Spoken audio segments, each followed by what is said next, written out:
Evet gençler, şimdi sorumuza bakıyoruz.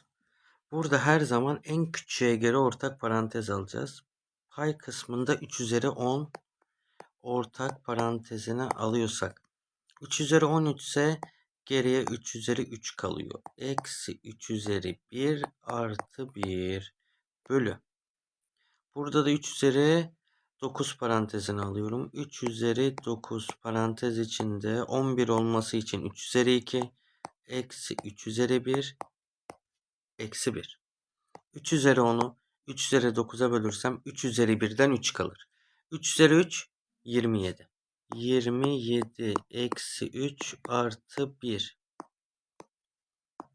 çarpı 3 bölü 3 üzeri 2 9 eksi 3 eksi 1.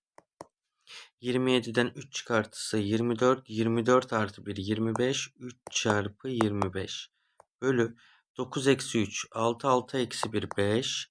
25 ile 5'i sadeleştir 5. 3 çarpı 5'ten cevabı 15 bulurum. E şıkkını işaretlerim.